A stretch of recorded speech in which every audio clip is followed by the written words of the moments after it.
Hi, my name is Wayne, and this is Type Tested. So a short little video this time around. I just thought after the last video that it might be advantageous to show how to put a ribbon on one of the more unusual typewriters, and that would be this Lettera 32. Now, unusual in the sense that there are parts of the path that are a little bit different than you might typically find. So, let's go ahead and pull the cover off of this, and I will show you what I'm talking about. As you can see, there's no ribbon installed on this particular unit here.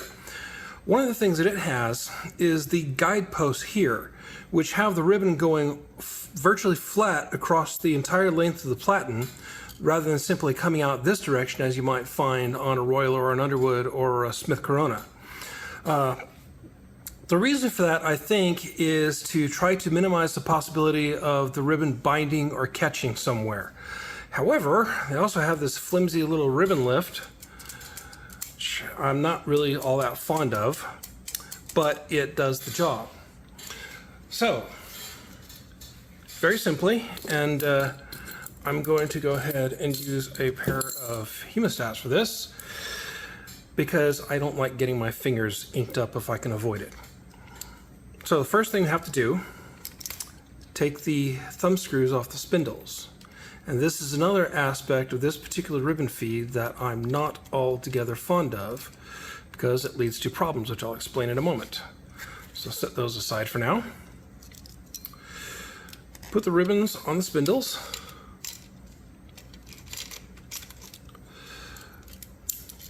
Take this, put it through the reversing arm here, so the left side's in back, the right side's up front, around the tension spindle, I guess that's what you could call it, and replace the thumb screw.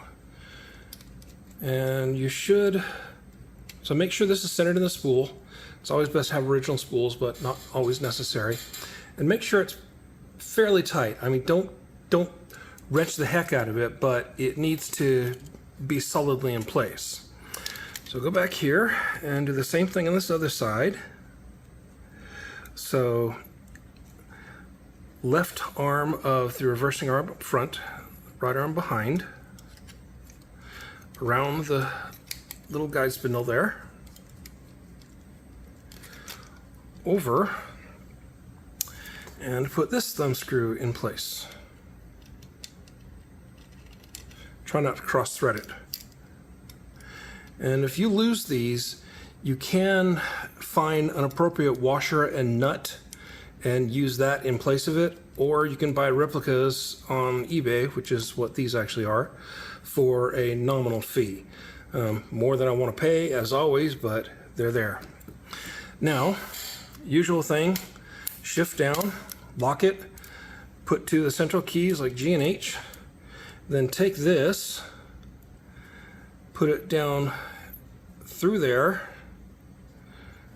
and then up behind.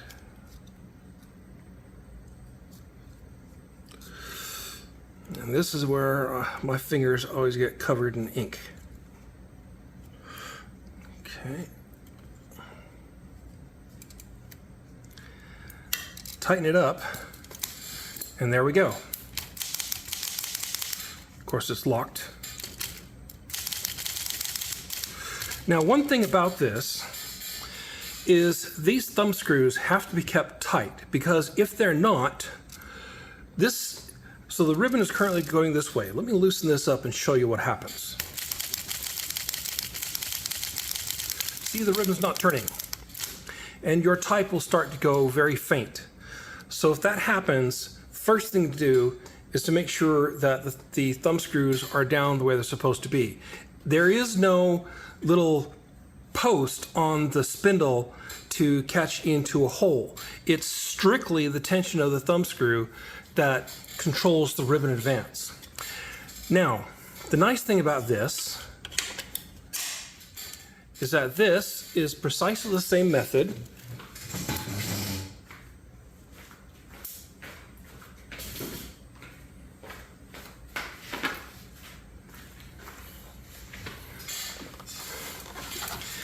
as used on the Lettera 22.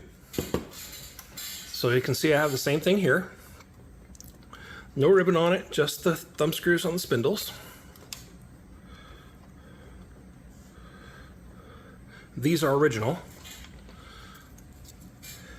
Bring the ribbon out, put it in place, feed it around the post and the reversing lever, making sure you don't get it trapped anywhere.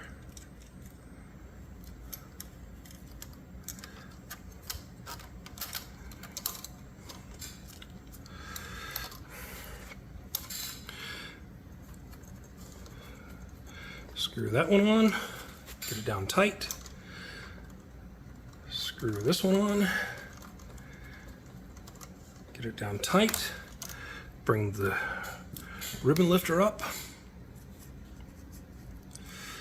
down, and behind.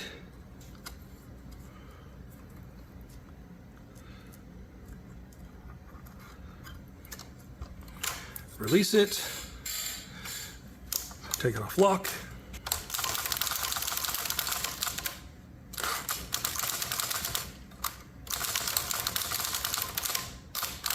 It's just that simple. The worst things about this are the lack of a stud on the spindle to grab the spool, the thumb screw, which is the only thing for tension, and the ribbon lift, being, as I view it, a little unreliable and hard to adjust when needed. But anyway, there you have it, installing a ribbon on an Olivetti Underwood Lettera 32 and 22. Once again, my name is Wayne, and this is Type Tested.